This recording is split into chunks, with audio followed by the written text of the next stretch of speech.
Esta ilustração mostra diferentes tipos de reparos. Normalmente existem 3 tipos de reparo, dependendo da área a ser pintada: reparo leve, retoque e reparo de peças por setor e pintura geral.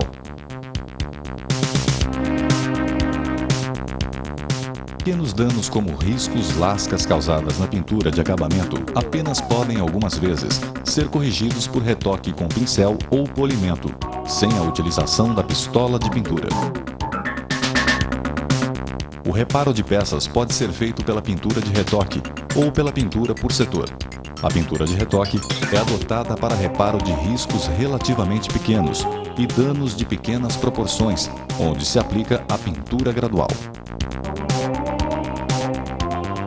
Os danos de grandes proporções, tais como danos causados nas portas ou capô, adota-se o método de pintura por setor, onde as peças são pintadas por completo. Na mudança da cor da carroceria ou quando houver muitos locais danificados, adota-se o sistema de pintura geral.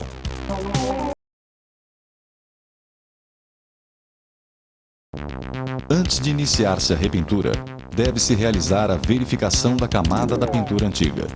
Normalmente, como pode ser visto, utilizando-se o teste de solvência ou o teste de dureza. Com o uso da ponta de lápis, fica muito fácil realizar esta avaliação. O teste de solvência consiste em passar um pano embebido em thinner sobre a camada de pintura antiga. Se ela dissolver, deve-se remover completamente essa camada antiga. E se a remoção com thinner não for possível, deve-se procurar lixar a camada de pintura antiga antes de iniciar a repintura. Antes de iniciar-se a pintura, o veículo deve ser lavado, principalmente ao redor das rodas, pois há possibilidade de aparecimento de poeira quando da pulverização. Os pneus devem ser lavados com escova. Para obter um acabamento perfeito, recomenda-se a remoção das peças tais como para-choques, frisos, espelhos e maçanetas, principalmente ao utilizar a secagem por aquecimento. Deve-se remover peças plásticas ou partes sensíveis ao aquecimento.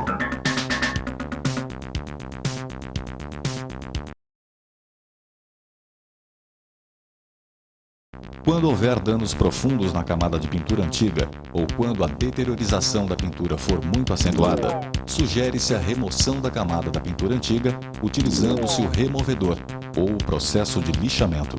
Vejamos em primeiro lugar o processo da remoção da camada de pintura antiga com a utilização de removedor.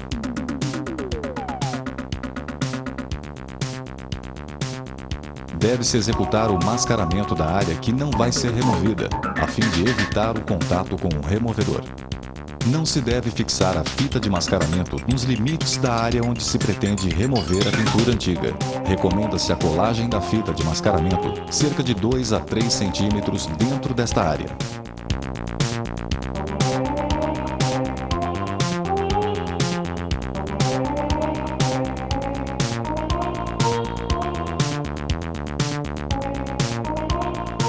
Para que haja boa infiltração do removedor, pode-se utilizar a lixa grossa. O removedor deve ser aplicado com pincel. Terminando a aplicação em toda a área, deve-se aguardar para que haja ação do removedor. Quando a camada de pintura amolecer e se desprender da camada da superfície metálica, utilize a espátula de metal para a remoção total da camada de pintura antiga. Quando não for possível a remoção completa de uma vez, deve-se aplicar novamente o removedor. Terminada a remoção total da camada de pintura antiga, deve-se limpar completamente os resíduos formados pelos restos da camada de pintura antiga, utilizando-se a estopa. E como na composição do removedor existe um elemento químico constituído de parafina, deve-se desengraxar a superfície metálica com um pano embebido em solvente. Por fim, nas áreas onde não foi possível a remoção da camada da pintura antiga por meio de removedor, tais como as laterais, as marcas deixadas pelas fitas de mascaramento podem ser removidas cuidadosamente com a utilização de lixadeira circular ou por lixamento manual. Após a remoção da camada de pintura antiga e o lixamento da superfície metálica, deve-se efetuar o desengraxamento. Para o desengraxamento total, deve-se passar um pano limpo embebido em solução desengraxante na superfície a ser pintada, de tal modo que esta fique totalmente molhada. E antes da secagem, deve ser utilizado um pano limpo e seco na superfície para a remoção da oleosidade existente. Deve-se tomar cuidado para que os resíduos não espalhem para outras áreas, utilizando-se adequadamente os panos secos. Quando trabalhar com removedor, aconselha-se fazê-lo em ambiente bem arejado, utilizando-se os equipamentos de proteção individual, tais como máscara de proteção contra gases tóxicos, óculos de proteção e luvas de proteção apropriadas para solventes. Ao abrir a tampa da lata do removedor, recomenda-se utilizar um pano cobrindo a tampa para que o respingo do removedor não atinja a pele ou os olhos. Quando a área da pintura a ser removida for muito estreita, recomenda-se o processo de lixamento. Para o lixamento podem ser utilizadas estas ferramentas. Não é necessário aplicar muita pressão contra a superfície metálica quando for utilizar a lixadeira de disco.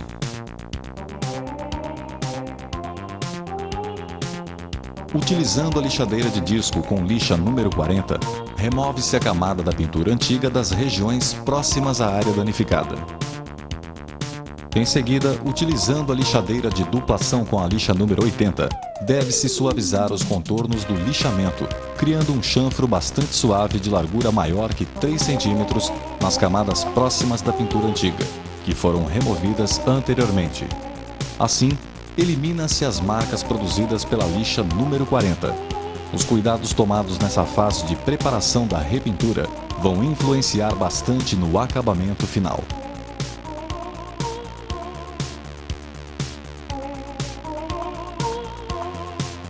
Para aumentar o chanfro, por exemplo nas partes superiores da porta, onde são necessários os trabalhos de detalhes, recomenda-se a utilização de uma lixadeira menor de duplação. Utilizando-se uma espátula, retirar as fitas do friso e os adesivos. Os restos do material adesivo devem ser completamente removidos com o uso de fita especial. Se mesmo assim não for possível a retirada do adesivo, pode-se utilizar a lixadeira de disco para sua eliminação. Com o bico de ar, retira-se a poeira e os restos da remoção, e em seguida, faça o desengraxamento.